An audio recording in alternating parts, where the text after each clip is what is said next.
ummado kale oo Asiaanka badan sawirkan waxa weeye sawirkii aabahood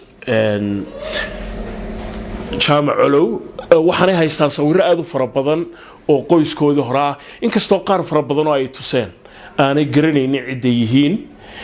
According to the history that my mother explained to us was that my father was from Yemen. He came from Aden. That time it was Aden, now it's Yemen. Right. And then he was actually from the tribe of the Habral Awa, which was Ishaq. So that's as much as we know. And when he came here, he actually hid away on a boat coming from Aden and he landed up in South Africa. He actually ran away, he immigrated on his own from Yemen, Aden. And Ismail wuxuu sheegay in inta kaliya taariikhda qoyskooda uu ka garanaya ay tahay awowgii uu ka yimid magaalada Cadan ee wadanka Yemen inuu ka soo jeedo reerka Habrawasha loo yaqaan Isaaqa inuu dooni ku soo dhuuntay oo markaas South Africa uu sidaa ku soo galay. My father was born 1919, so next month he would have made 100 years old. And wuxuu sheegay in aabihii uu dhashay 1919 and he was born in South Africa. I don't know. That you must ask my brother them. History I don't know about it. He must have been born that side. November boqolkii sanadood hadii uu nool yahay ugu buuxsami laayeen laakiin labadu waxay ka cudur daarteen in aanay wax badan ka garanaynin taariikhda qoyska marka waxay nagu la taliyeen inaan u tagno walaalkood oo isaguna degan meel aan halkan ka dheerayn. What's your brother's name? Nuruddin. Nuruddin. Yeah. I was 3 years and 8 months old when my father passed away, so I don't know much. I don't have any knowledge of my father. So my eldest brothers, they there now, they can explain to you more about him. Okay. So they'll give you the whole life history of my father. wuxuu sheegay in isagu aad iyo aad u daayaraa markii aabihii uu dhintay oo 3 sanadood oo kaliya uu jiray marka aan wax badan ka garanayn laakiin walaalkii uu uga aqoon badan yahay markay timaado taariikhda qoyskooda. No, they used to call my father the White Abyssinian. So I don't know how he got that name because he was very fair. So I don't know. They gave him that name just as a White Abyssinian because he was very fluent with Arabic. He spoke Fusha Arabic. Okay. When he came to South Africa, he didn't understand no other language besides Arabic. Okay. Yeah. wuxuu sheegay in inta kaliya uu ka garanaya ay tahay aabihii markii uu yimid wadanka South Africa luqadda Carabiga uu si aad u wanaagsan ugu hadli jiray dadna naanaysta wadanka looga bixiyay ahayd White Abyssinian ama Abyssinian kii cadaanka ahaa maadaama sida uu sheegay sawirka ka muuqata aabihii uu ahaa Maariin Casaan xiga marka naanaysta ay la siiyay. Who gave him that nickname? No idea. Okay. It's people here in South Africa. There was Lebanese people living here because the Lebanese also spoke Arabic in those years. Yeah. So when he came to South Africa and he spoke the language of Arabic, that's when they nicknamed him maybe the White Abyssinian because he was very well fluent in the language of Arabic.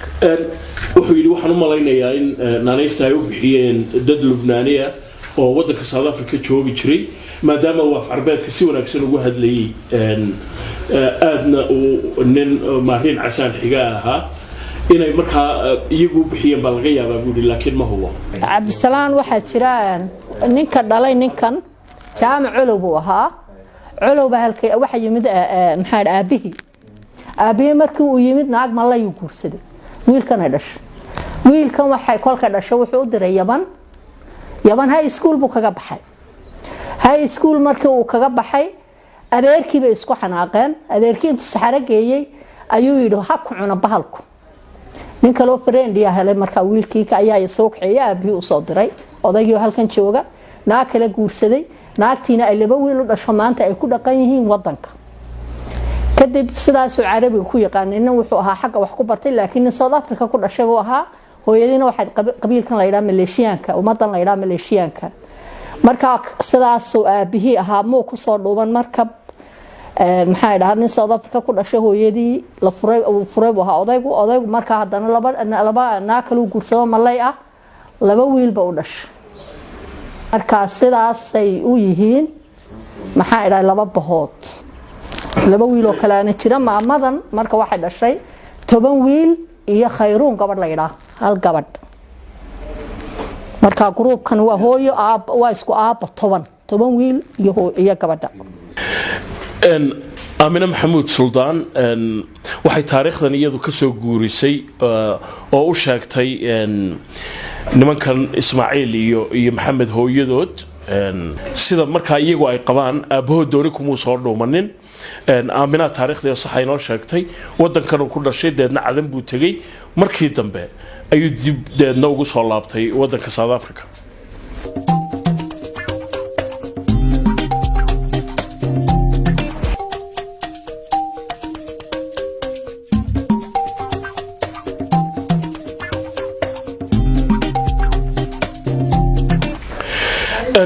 Ismaaciil wuxuu ii sheegay in wadanka South Africa uu ku matalayay xagga dhugta ama toogashada Ismaaciil tell me about all of these medals These are all medals when I participate in the South African Championships.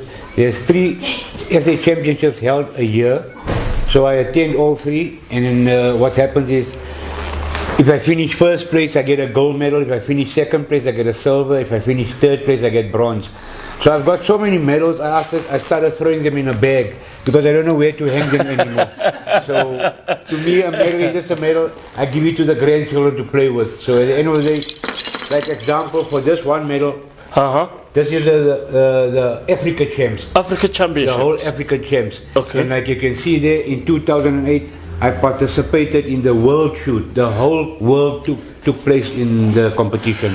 And Ismaaciil wuxuu sheegay in saddex tartan la qabto sanadkii walba South Africa oo xagga dhugta dabadeedna wuxuu sheegay in hadii sida caadiga aad kaalinta koowaad gashay in dahab lagu siinayo kaalinta labaadna silver kaalinta saddexaadna bronze waxa soo bilowday oo arkaysaa ayuu haystaa wuxuu yiri markii aan waayay meel aan ka soo laalaadiyo ayaa deedna kiishkan ku guray marka carruurta yaryar aan awoog u ahay ayaa imka ku ciyaartay buu yiri dhinacan markaas soo dhaqaaqday Ismaaciil waxa kale oo ii sheegay in markii dambe uu gudbay in adduunyada dhan oo South Africa ku matalo waa isagoo dharkii xulka qaranka ee South Africa xiran oo markaa rasaastii ridaya where was it held? It was held in Bali, Indonesia. tartanka caalamiga dhugta waxa lagu qabtay Bali oo Indonesia did you win any medals? No, there was competitors of about 1,980 competitors. So the competition was very difficult. So I finished off on par.